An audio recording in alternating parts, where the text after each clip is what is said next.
Ada seseorang sedang sujud kemudian diinjek oleh orang fasik. Saya ulang lagi, diinjek. Rokobahnya, yang diinjek itu rokobahnya.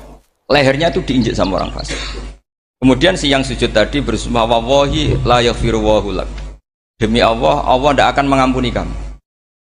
Itu Allah kemudian mewahyukan sama Nabi di zamannya. Wahyunya adalah mangdalladzi yata'alla alayya alla aghfira li fulan. Laqad ghafartu dzunuba wa ahbattu amalak. Siapa yang mencantut namaku dengan menstatuskan saya tidak bisa memberi maaf. Sungguh orang itu saya maafkan dan yang ahli ibadah amalnya tak cabut semua, tak hapus semua. Karena Allah tuh nggak boleh distatuskan sesuai keinginan kita. Yang soleh terus mengatakan orang lain tidak soleh, Allah tidak akan ngampuni. Ngampuni tidak itu wilayahnya Allah dan Allah yaf'alu ma yasha. Dan Allah berkali-kali memaklumatkan dirinya yaghfiru liman yasha wa yu'adzibu man yasha. Tapi ini kubu sebelah nyifati Allah hanya wa yu'adzibu, kubu sebelah kan gitu. Tidak pernah kalau Allah disifati yaghfir. Bagaimana Allah gak tersinggung? Allah selalu distatuskan yu'adzib.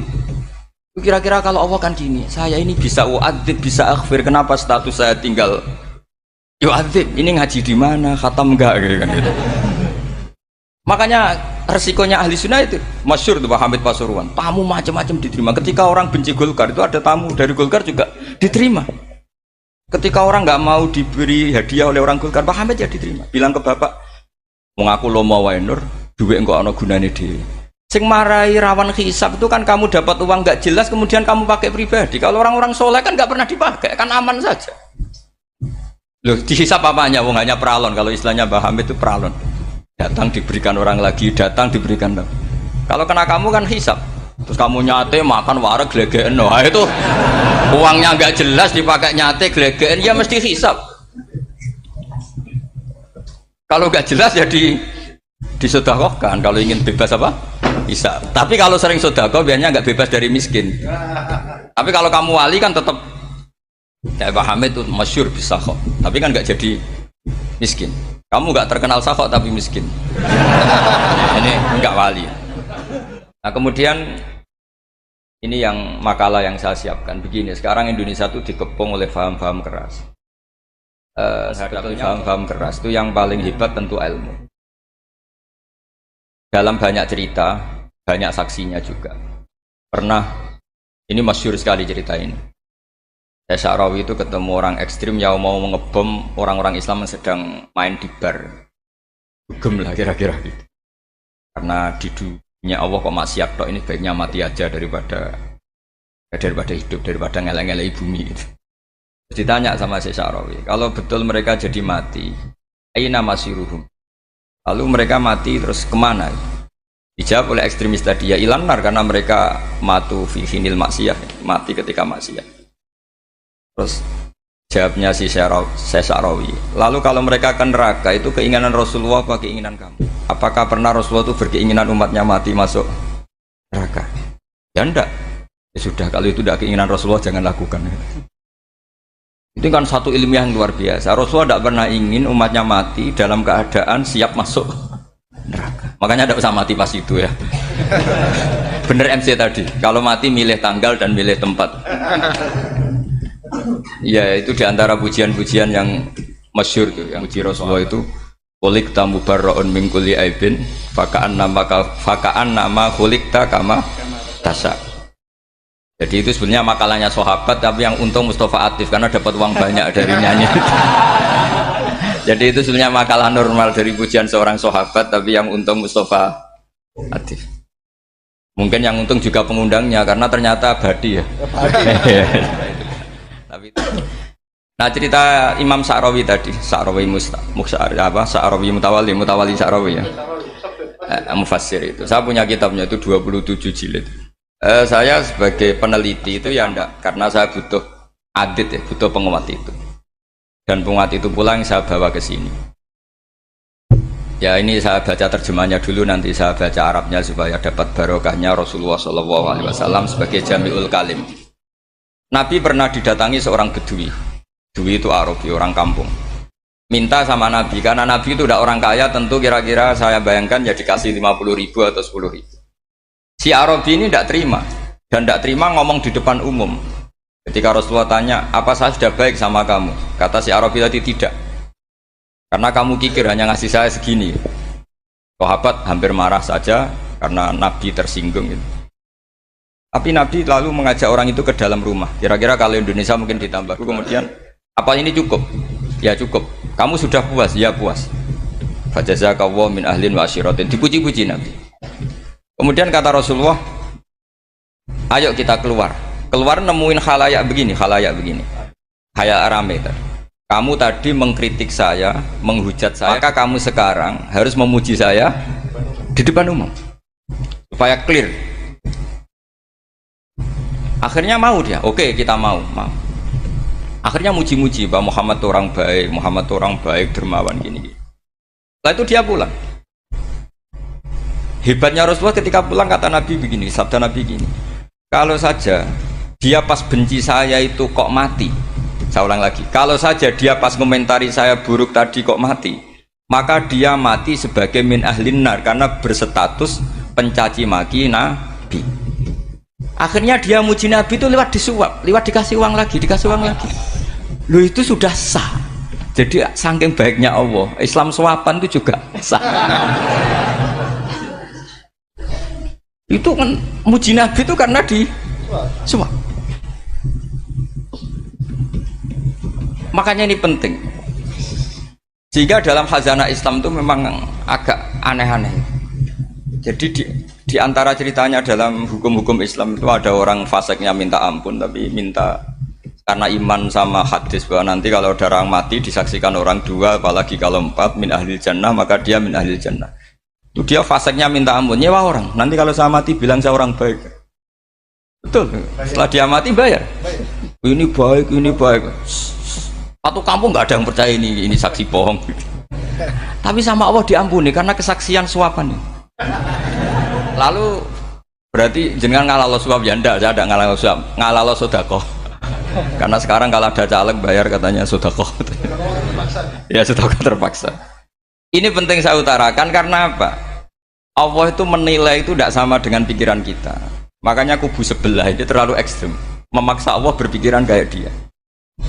Satu karena kurang ngaji, nomor dua ya tadi emosinya lebih tinggi ketimbang intelektualnya. Ini penting saya utarakan.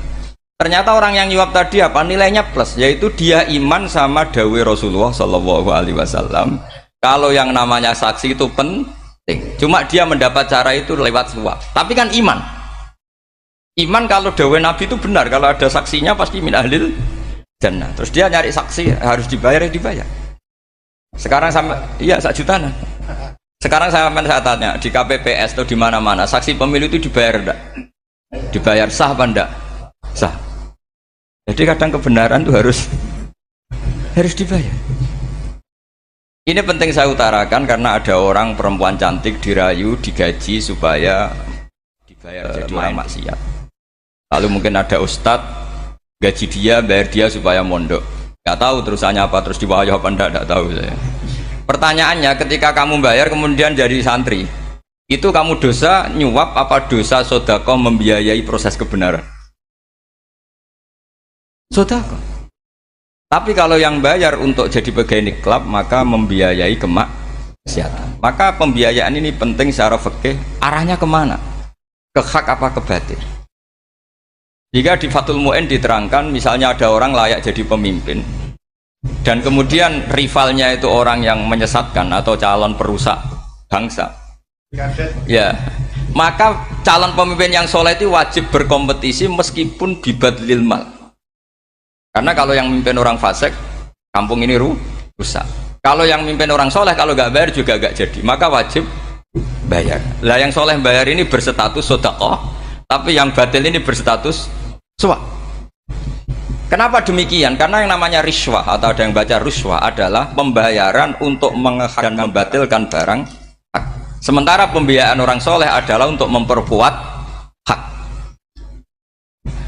Nah orang tuh nggak tahu, yang ngajinya nggak hatam-hatam tuh taunya pokoknya ar-rosi wal murtasi benar. Tapi nggak pernah mikir lalu definisi riswah atau ruswah itu apa. Ini bukan provokasi supaya semua calon bupati, gubernur nyuap enggak, hanya nyuruh mereka sodako saja. Jadi kalau nggak jadi, tapi sodako betul ya, kalau nggak jadi ya tetap ikhlas. Dari awal memang sedekah. Lah soal gremeng ya bawaan manusia gitu ya. Ya nggak apa-apa namanya tetap gremeng. Ini penting saya utarakan, makanya menurut saya itu bangga dengan Pak Hamid karena sepupu mbah saya itu karena alimnya. Meskipun banyak orang mensifati beliau wali dan memang wali betul, tapi saya tetap menstatuskan beliau orang alim yang dari kelaziman alim itu beliau wali. Jangan dibalik, wali dulu baru alim.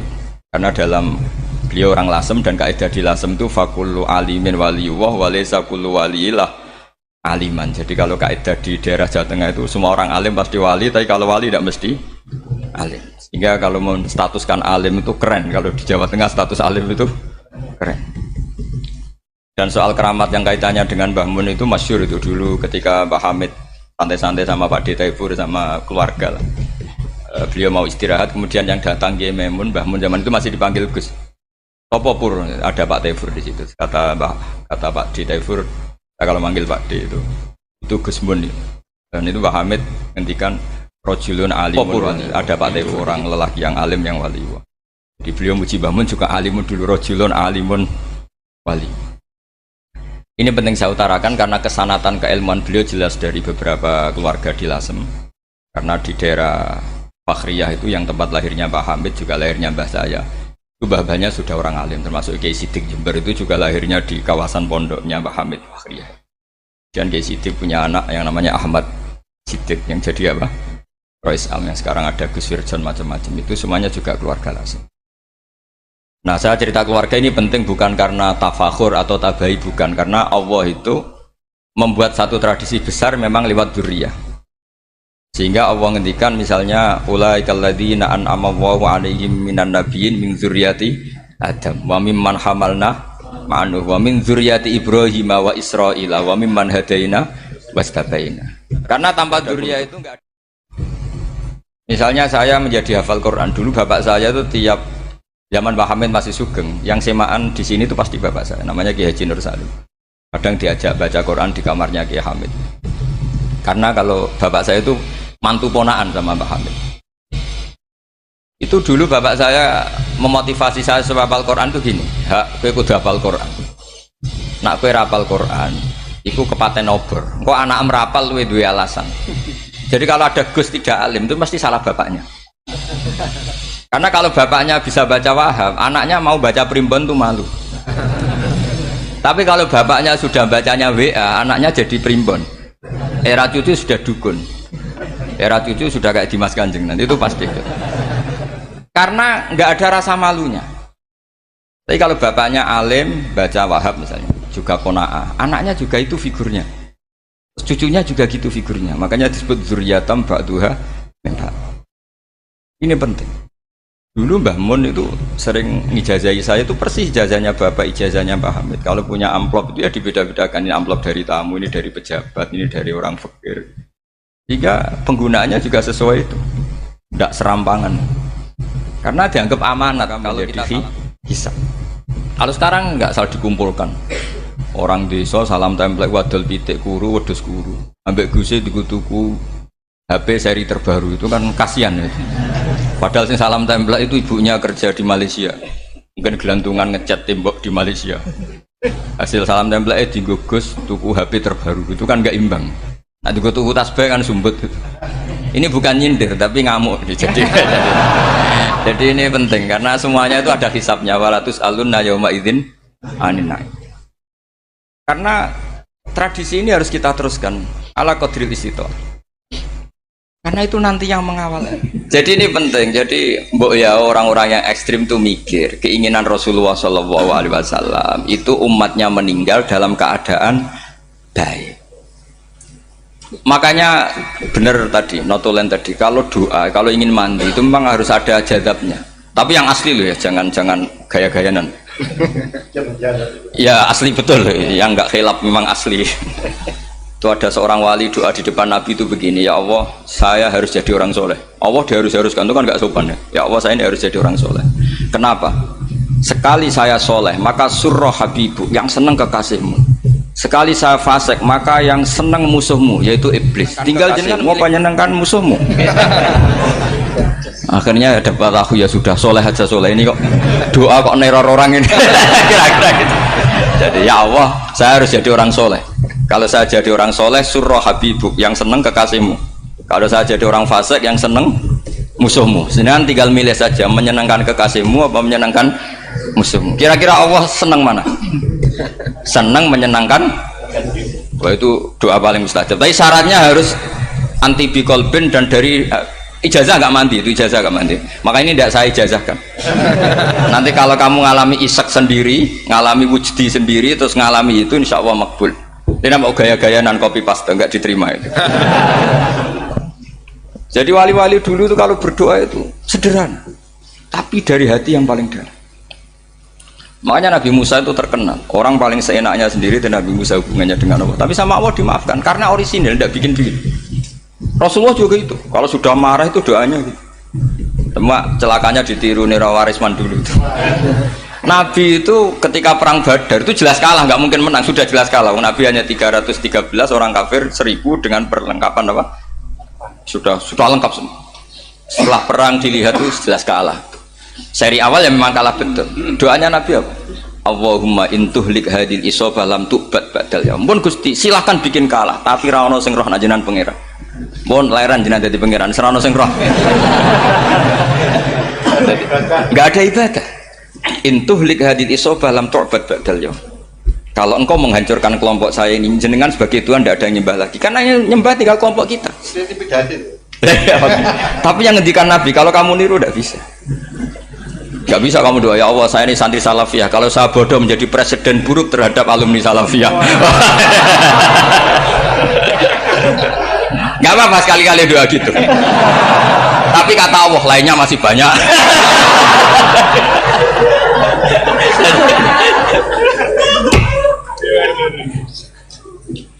Tapi itu syaratnya tadi harus ada al-wujdi wasima. Jadi makanya Imam Ghazali punya kitab al-wujdi wasima. Karena ada masrob, ada syarab. Jadi wali ngikuti para nabi itu ada masrob, ada syarab. Sehingga perasaannya itu beda. Saya punya sekian contoh. Makanya tadi saya bilang di sini yang cerita nanti tak baca Arabnya ya tabarruk dengan jamil apa kalim. Jadi Nabi menyontohkan gini ya.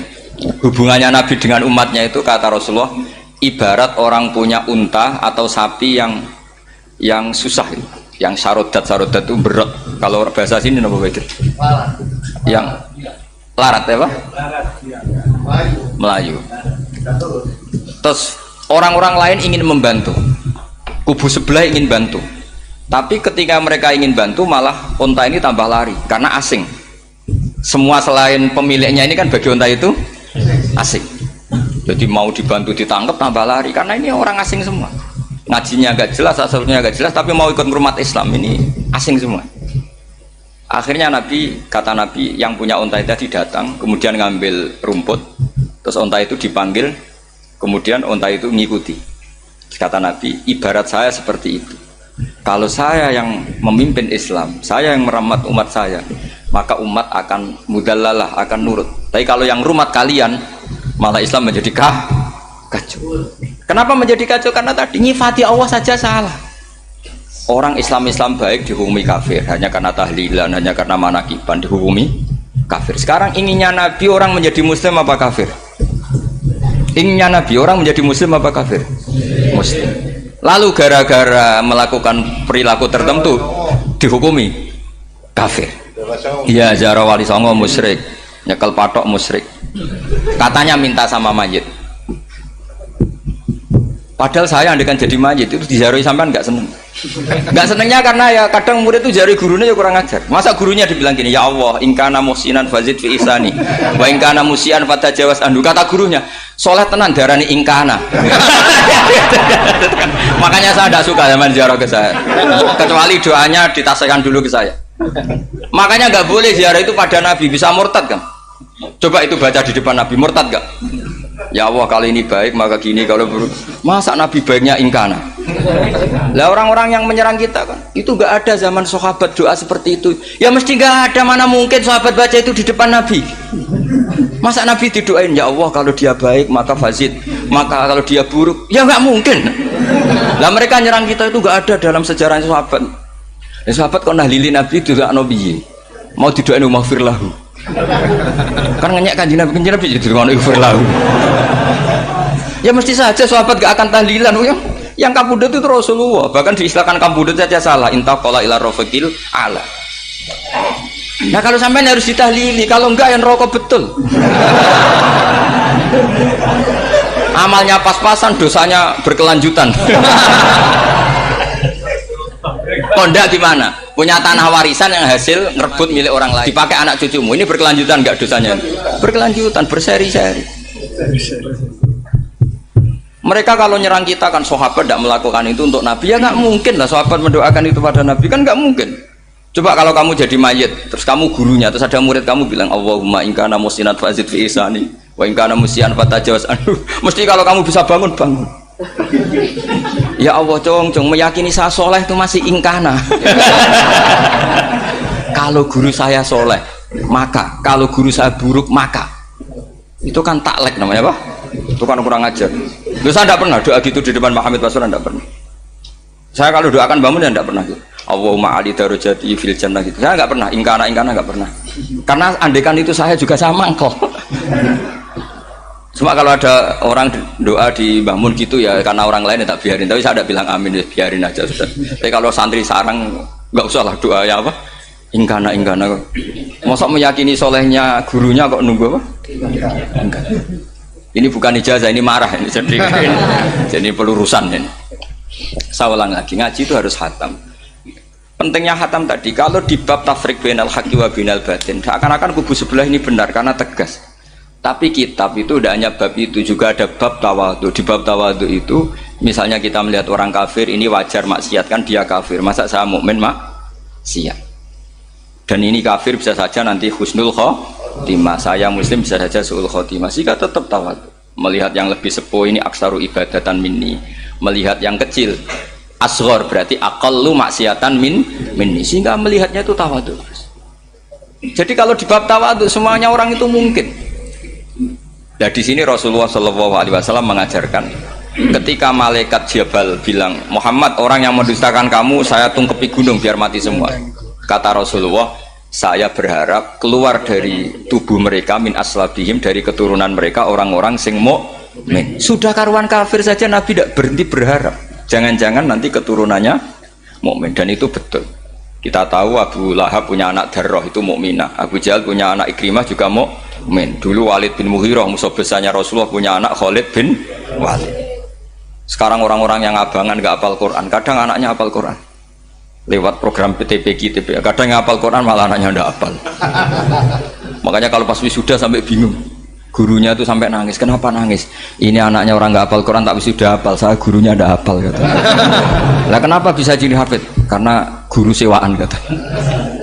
Itu banyak sekali. Kemudian termasuk tradisi mengakui santri goblok, ini penting. Itu nggak ada santri sebarokah santri goblok. Makanya dulu Mbah Mun, Mbah Hamid, Kiai Alim itu kalau sama santri goblok ya tidak benci. Nggak kayak sekarang semua orang bikin sekolah unggulan. Sekolah unggulan itu kritik saya hanya memproduksi orang-orang yang nantinya mendapat. Kalau kamu punya santri hafal Quran, nanti hadiahnya umroh, tanglanya umroh, santri pinter hadiahnya beasiswa. Tapi hubungannya sama negara itu mendapat. Sementara santri yang goblok hidup di pedalaman Kalimantan karena di sana belum ada masjid, bikin masjid dia. Sebagian hartanya dipakai masjid, sebagian hartanya dipakai bangun masjid. Ini yang goblok pendiri masjid, yang pinter pengajian di masjid dibisaroi uang kas masjid. Artinya gini, ya kalau halalnya halal, tapi kita mbok yoroh hikmahnya orang-orang goblok itu. Supaya kita tetap ngaji, Rabbana ma khalaqta hadza batila. Semua ini ada gunanya. Subhanaka ma khalaqta. Jadi semua ini ada gunanya. Maka bagi santri-santri yang goblok, tolong nanti saya di-Fatihai karena saya ini pembela Anda. Loh yang ngomong biar saya, karena saya terkenal santri pinter. Kalau yang ngomong sampean goblok kan nggak ada yang percaya. Oh, padune padha gobloke kan gitu. Yang ngomong harus saya. Saya itu niru Rasulullah SAW. Nabi itu kalau ada santri serabakat pinter itu diwaris sak surat usung nang mulai us pinter. Banyak itu. Balighu anni walau ayah, ada sahabat ngaji hanya diajari idza zulzilatil ardu, sudah kamu pulang, sudah pinter. Karena betul. Sekarang coba diangen-angen, ada santri alim alamah, mungkin bakasnya furu'iyah, gimana hukumnya Jumatan jumlahnya itu 40 kurang atau 40 pas imam. Kemudian ada yang batal satu, hukumnya gimana? Dia mikir furu'iyah. Sementara yang goblok, dia di desa tertinggal gak ada masjid. Piye caranya dia masjid? Ini bikin aslul ibadah, yang sini sudah khilaf tentang yang gak penting. Jadi orang goblok kadang lebih keren. Akhirnya apa? Duriannya yang goblok nanti jadi orang alim alama ngekholi wong goblok karena pendirinya biasanya orang pati pinter. Itulah Allah Subhanahu wa taala. Ada bikin sesuatu itu sia-sia. Nah, saya ini korban ilmu itu. Akhirnya santri saya banyak yang enggak jelas. Ya, tapi ya saya terima saja. Saya santri itu macam-macam. Ada yang profesor, ada yang doktor, ada yang goblok, ada yang baru tobat kemarin, ada yang Cina lagi seneng ahli sunnah wal jamaah, macam-macam. Semuanya ngaji sama saya. Karena saya tetap berkeyakinan Rabbana ma khalaqta hadza batil. Ini penting saya utarakan karena khazanah kita ini jangan digerus oleh orang yang tidak bertanggung. Ini penting. Jadi kebanyakan orang ekstrim karena mensifati Allah Ta'ala itu hanya dengan status yu'adzib, tidak dengan status yaghfir. Dan itu mereka harus ngaji lagi. Kurang apanya Rasulullah SAW? Nabi sebagai manusia benci sekali sama pembunuh Hamzah karena qatilu ahabbin nasi ila Rasulillah. Itu sama Wahsy. Siapa yang nggak tahu Wahsy? Qatala ahabban nasi ila Rasulillah, itu qatala Hamzah. Dan ketika Nabi nyuwun sewu maksud no Wahsy, Allah malah nurunkan ayat laisa laka minal amri syai'un aw yatuba alaihim. Ada pilihannya aw yatuba alaihim. Apa yang terjadi? Justru Allah mentobati Wahsy. Memaafkan Wahsy, mentobati Wahsy. Ada sahabat yang dipuji Nabi hamamatul masjid, akhirnya su'ul khotimah. Kita tahu ceritanya siapa? Sa'labah. Makanya kata Mbah Mun sering cerita ke saya, banyak orang darani saya itu tidak jelas, kata Mbah Mun, karena saya sama siapa saja baik, sehingga banyak yang nuduh saya itu tidak jelas. Kata beliau, ulama paling jelas ya saya ini, karena masih orisinil, kata beliau. Tapi pakai bahasa Jawa, karena tadi Mbak Idris bilang ada yang MA ya, Madura asli tadi, makanya saya terpaksa bahasa Indonesia tadi. Kata Mbah Mun, ulama paling jelas ya saya, karena saya menyikapi siapa saja baik, karena di hati saya hanya membaca laisa laka minal amri syai'un aw yatuba alaihim aw yu'adzibahu. Kenapa kamu vonis si buruk? Bisa saja nanti baik. Yang sedang baik bisa saja nanti Kalau nasib seseorang nggak jelas, kenapa kamu sikapnya jelas? Nah, ini orang-orang nggak ngaji itu memaksa orang lain jelas. Ini kubu sebelah pasti salah, ini pasti benar. Wong manusia kok dipasti-pastikan gimana? Kita ini tidak nabi. Kalau nabi maksum pasti benar. Kalau sampean apa? Maksum bisa. Jadi ketidakjelasan para ulama ini berdasar konstitusi tadi bahwa itu wilayahnya Allah. Ini penting saya utarakan. Jadi penting sekali. Jadi orang yang sedang fasik sekarang bisa saja nanti tobat. Yang sedang sekarang soleh bisa saja nanti masalah. Hingga Rasulullah tetap mengajarkan ya muqallibal qulub tsabbit qalbi ala dinik. Jadi kalau ngaji itu khatam. Khatam itu begini misalnya ya. Saya pernah ngaji Ihya, belajar Ihya khatam. Bahkan saya punya takrirannya berdasar kitab Ithaf, sarahnya Ihya. Kalau ingin tahu sanadnya sarah Ihya, ya misalnya Gus Idris ini, Idris ngaji Mbah Hamid Pasuruan, ngaji Mbah Dimyati. Mbah Dimyati ini ngaji sama kakaknya Kiai Mahfud Termas. Kiai Mahfud ngaji sama abahnya Kiai Abdullah. Kiai Abdullah ngaji sama abahnya Kiai Abdul Manan. Kiai Abdul Manan ini mulazim terhadap Sayyid Murtado Az-Zabidi. Jadi kalau santri Salafiyah ini ya kira-kira tokoh Sabiah. Karena Mbak Idris Sadisa ya kira-kira sampean itu dari pengarang Ithaf itu baru tokoh berapa? Sabiah, masih keren. Turun pitu. Masih kaya lah. Lah kamu kok miskin? Turun ke wolu katanya kan. Jadi nanti kalau masih keren. Itu sampean ngaji kitab kalau khatam. Saya ulang lagi kalau khatam. Itu memang ada bab-bab di mana ulama itu harus tegas, harus tafrik bainal haqqi wa bainal batil. Oke, itu bagus. Mana yang hak, mana yang batil kita bedakan. Di bab itu bagus. Tapi kalau nanti kamu ngaji bab tawadhu, lihat di Bidayatul Hidayah atau di semua kitab tasawuf, bab tawadhu itu, kalau melihat kamu orang kafir, kamu melihat orang apa? Kafir. Ini aso ma'akufri, ini maksiat wajar dia kafir. Saya ini muslim kok maksiat. Fadham bi akbah, maka dosa saya lebih buruk.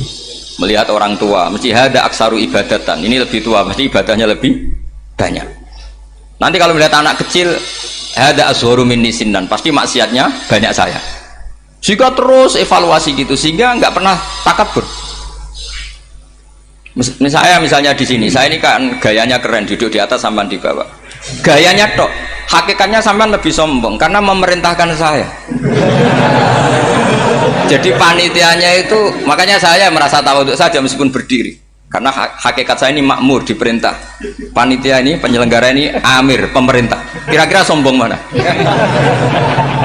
Itu sekali saya tidak memaafkan, finnar itu.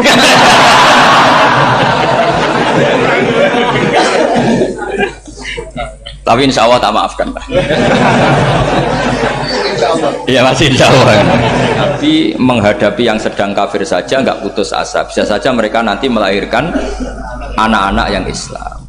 Jadi kalau ada kiai menghina orang kafir itu jangan melihat kiai kok kancanan wong kafir. Yang benar itu kiai yang penuh harapan. Sehingga sama orang kafir saja berharap. Tapi sekarang enggak. Kiai kancanan wong kafir, kiai kok kancanan wong fasik. Logikanya dibalik.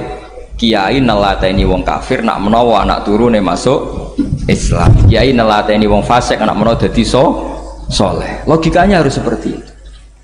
Nah soal perang itu beda. Perang kan mereka sudah menstatuskan diri ingin bunuh kita. Tentu kita harus berani untuk mempertahankan diri. Tapi kalau kondisi normal tidak bisa seperti itu. Ini kan kondisi normal. Itu Rasulullah. Ya nggak boleh. Karena tadi. Bahkan kalau saya pernah ngaji ini di Sidogiri pernah cerita Rasulullah jejer Nabi Nuh. Ada seorang wali, pasnya Abu Hasan Asyadili. Siapa Abu Hasan apa? Asyadili. Mimpi ketemu Rasulullah jejer Nabi Nuh. Kemudian Nabi Nuh itu digojlok sama Rasulullah. Kamu pernah maksudkan kaum kamu, bisa saja fi aslabihim atau fi zuhurihim ada nasamatan sing tu'minu billah. Sekarang misalnya begini ya, ini orang kafir. Di sini itu ada gen yang ribuan ila yaumil qiyamah. Bisa saja gen-gen yang sekarang masih di zuhurihim, karena kalau apa gen di lelaki diistilahkan fi zuhurihim, ini saja nasamatan tu'min. Nasama yang nanti mukmin. Kalau dia mati kan berarti kamu membunuh calon orang mukmin berikut. Jadi, tapi ya sama. Tapi kalau kamu bilang dibiarkan, bisa saja ini ada nasama sing calon kafir. Berarti kamu membiarkan kekafiran. Nah di sini hebatnya Allah. Allah bikin Nabi Nuh mewakili istihad potensi kekafiran berlanjut, sehingga beliau bilang wala yalidu illa fajiran kafaro. Paham ya kan? Rabbila tadzar alal ardi minal kafirina dayara innaka intadzarhum yudillu ibadaka wala yalidu illa fajiran kafaro. Logika itu terwakili oleh Nabi Nuh. Logika bisa saja ini ada nasamatan untuk minubillah, itu terwakili oleh Rasulullah. Bal arju ayyukhrijawahu min aslabihim may ya'buduwaha wa la yusyriku bihi syai'an. Kayak apa untungnya kita jadi umat Rasulullah sallallahu alaihi wasallam? Masalahnya Nabi Nuh gak Nabi Nuh, Nabi Muhammad. Jadi kira-kira istihad kamu ikut Nabi siapa? Kalau main hantam ya ikut Nabi Nuh. Kalau main rojak berharap Nabi Muhammad. Ya sudah, sampean ikut mana tuh? Nabi Muhammad. Ini penting saya utarakan supaya apa-apa itu terukur lewat ilmu. Ya pokoknya istilah kayak Wali Songo yang tercerminkan sampai ke kita kayak Mbah Hamid, karena Mbah Hamid ini sanadnya secara gen itu sampai Sunan Bonang, di silsilah itu sampai Sunan Bonang. Saya punya catatan nasabnya Mbah Hamid Pasuruan sampai Sunan Bonang, ditulis Mbah Him itu ya, pas 40 harinya Mbah Hamid itu. Ini penting saya utarakan supaya ekstremitas itu berkurang. Logika-logika yang dibangun ulama itu ngikuti riwayat. Agama itu ngikuti riwayat, bukan sekedar akal. Saya punya contoh ketika kitab Ihya menutup kitabnya, yaitu Imam Ghazali. Itu ada dua orang. Ini di akhir kitab Rojak dan dipakai nutup kitab Ihya sebagai rojaknya Imam Ghazali. Ada dua orang min ahli nar dipanggil sama Allah. Ini sekaligus ijazah. Kali ini ijazah betul. Yang dipanggil ke surga itu masih muqayyad dan biangkalil jahim, masih muqayyad, masih dibelenggu sama atribut neraka. Terus sama Allah ditanya, piye jong kabarin rokok? Wah syarra makanan Gusti mun rokok jenengan takokno sekarang ra enak jen. Terus kata Allah, ya sudah kamu kembali ke sana karena kamu memang orang fasik. Itu lari, semangat mau ke neraka. Ini ijazah. Semangat disuruh kembali ke neraka itu semangat lari. Allah tanya, loh Jong kenapa kamu semangat? Ya Allah, saya ini sudah kapok. Dulu ketika di dunia kamu perintah, engkau perintah, saya tidak semangat. Maka kali ini jenengan perintah saya semangat. Karena saya sudah kapok. Setiap engkau perintah saya ada lari semangat ke neraka. Nah barokahnya semangat masuk neraka ini kata Allah, ya sudah kamu di surga saja.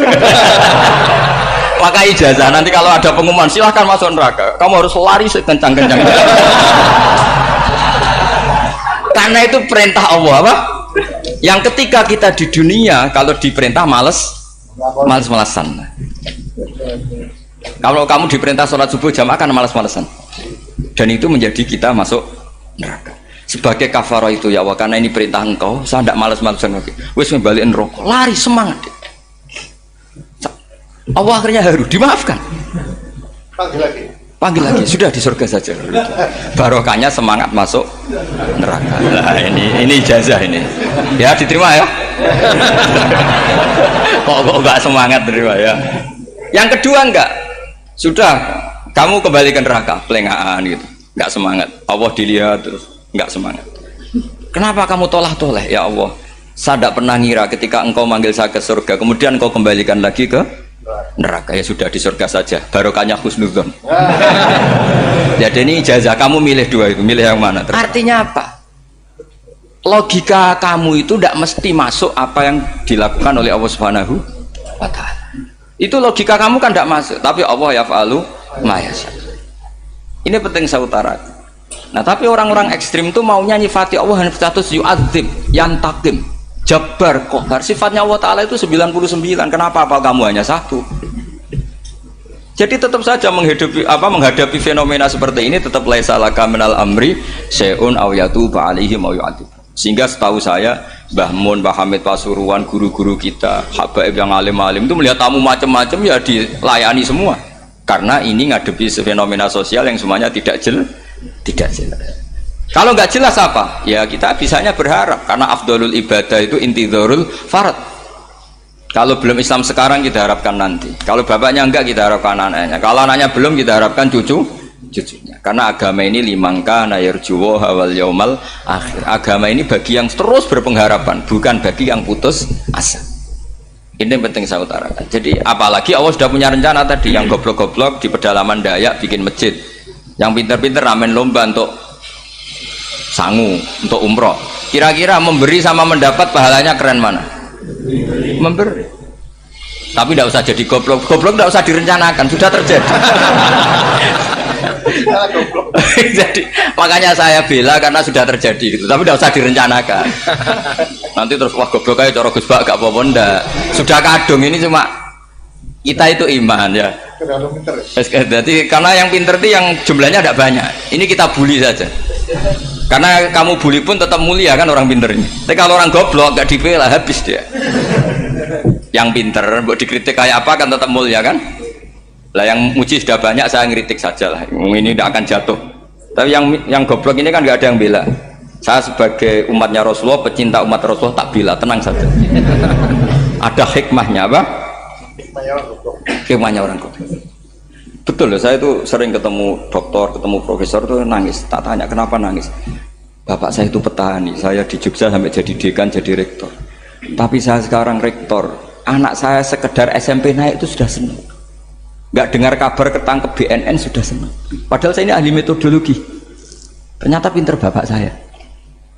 Karena bapaknya tadi hanya petani bisa menjadikan anaknya profesor. Tapi profesor tidak mesti bisa jadi. Anak saya anak SMP aja sudah senang. Karena Allah ingin membuktikan pinter kamu itu tidak ada artinya di depan iradatullah. Di depan apa? Iradatullah. Supaya orang tunduk. Lu coba yang jadi ulama tabi'in itu rata-rata abnaul mawali.